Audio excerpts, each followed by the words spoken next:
বন্ধুরা আমি চলে এসেছি বাঙালবাড়ি রান্নাবান্না নিয়ে।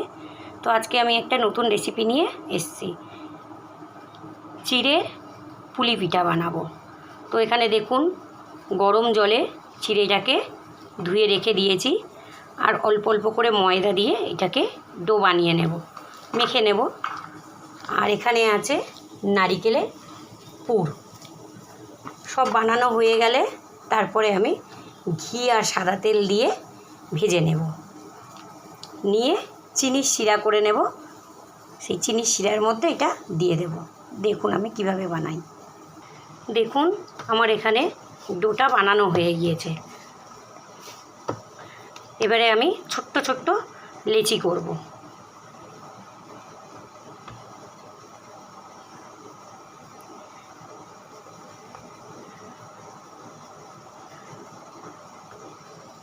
দেখুন বন্ধুরা আমি এইভাবে বানিয়ে নিয়েছি।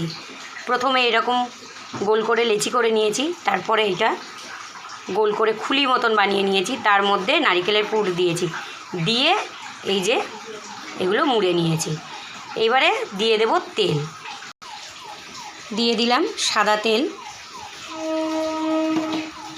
একটু ঘি, স্বাদ হওয়ার জন্য একটু ঘি দিয়ে দিলাম। গরম হয়ে যাবে, তারপরে ওগুলো একটা একটা করে ভেজে নেব। দেখুন বন্ধুরা তেল গরম হয়ে গিয়েছে। এবারে আমি এগুলো আস্তে আস্তে তেলের মধ্যে ছেড়ে দেব। একটু লাল লাল ভাজা হয়ে গেলে এটা চিনির শিরা করে রেখেছি তার মধ্যে দিয়ে দেব। দেখুন বন্ধুরা ভাজা হয়ে গেছে লাল লাল করে। এবারে আমি এগুলো সব তুলে নেব। দেখুন বন্ধুরা এখানে চিনির শিরা ফুটছে। এবারে এর মধ্যে ওই ভাজা পুলিগুলো দিয়ে দেব।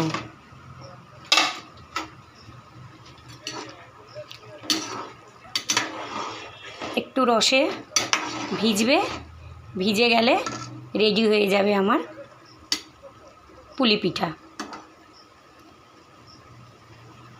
দেখুন বন্ধুরা আমার রেডি হয়ে গেছে পুলি পিঠা। রসের মধ্যে চুবিয়ে নিয়েছিলাম, নিয়ে এবারে তুলে নিয়েছি। দেখুন কার কার ভালো লেগেছে কমেন্ট করে জানাবেন। যদি ভালো লেগে থাকে লাইক করবেন, শেয়ার করবেন, কমেন্ট করবেন আর সাবস্ক্রাইব করবেন। তো বন্ধুরা আপনারা বাড়িতে এই রকমভাবে বানিয়ে একবার খেয়ে দেখতে পারেন। ভীষণ মজাদার খাবার, খুব ভালো লাগবে। এটা সব সময়ের জন্য খাওয়া যেতে পারে, শীত গ্রীষ্ম বর্ষা সব সময়। একবার বানিয়ে খেয়ে দেখুন, অসাধারণ লাগবে। নমস্কার।